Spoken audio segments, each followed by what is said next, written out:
If you think you can talk down to the Philippines, you've already lost the game. That wasn't a threat. It was a lesson learned the hard way by some of the most powerful people on the planet. From arrogant generals to global presidents, five leaders thought they could insult the Filipino spirit and walk away unscathed. They were wrong. By the end of this story, you'll see how a nation that's often called hospitable became the one thing these leaders never saw coming, their biggest regret. First, let's talk about the man who thought he could lecture a nation on its own soil. In 2016, Barack Obama was scheduled to meet the Philippine president.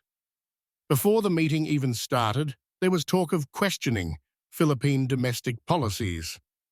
The response? A blunt, explosive Tagalog insult that echoed around the world. The meeting was cancelled immediately. Obama called it colorful, but the damage was done. The US realized that the old days of giving orders were over. The Philippines wasn't just a junior partner anymore. They were a sovereign wall that wouldn't be climbed. But it gets more personal. Go back to World War II. A high-ranking US general once looked at a small Filipino diplomat named Carlos P. Romulo. Romulo was barely 5 feet tall. The general made a joke about his height, thinking he was insignificant. Romulo didn't flinch. He looked the general in the eye and said, "I feel like a dime among nickels." He wasn't just small. He was more valuable than all of them combined. That insignificant man went on to become the first Asian president of the UN General Assembly. The general had to salute the man he once mocked. Then there's the United Nations itself. Multiple high-level officials tried to brand the Philippines as a human rights disaster from their comfortable offices in Geneva. They issued statements that felt like a slap in the face to the millions of Filipinos fighting for a better life. The response wasn't a formal letter, it was a threat to leave the UN entirely. The weak nation showed they were willing to walk away from the table rather than be disrespected. Suddenly, the UN's tone changed. They realized they needed the Philippines more than the Philippines needed them. Even the Pope wasn't exempt. When Pope Francis visited Manila, the traffic was so bad it paralyzed the city. A world leader used a son of a whore remark, not necessarily against the faith, but against the inconvenience. The world held its breath. They expected a religious uprising or a total collapse of support. Instead, the Philippine people proved they could separate their faith from their politics. They didn't break.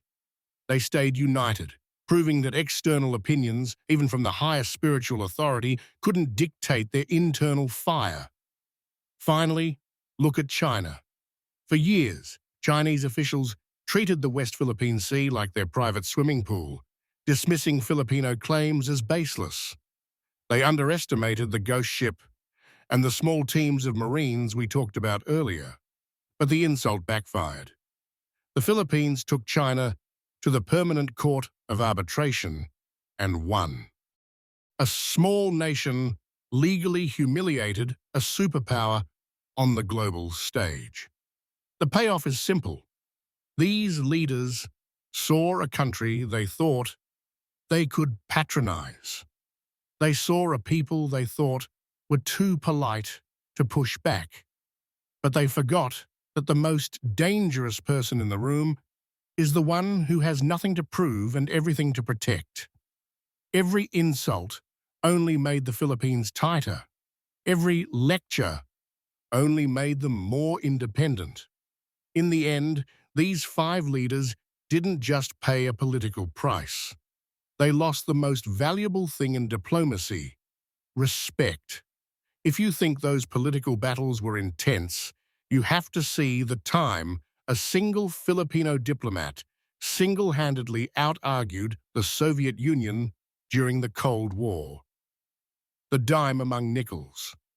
How Romulo schooled the Soviets. This video is relevant because it features Carlos P. Romulo, the diplomat mentioned in the script, and provides deeper context on how he handled international disrespect.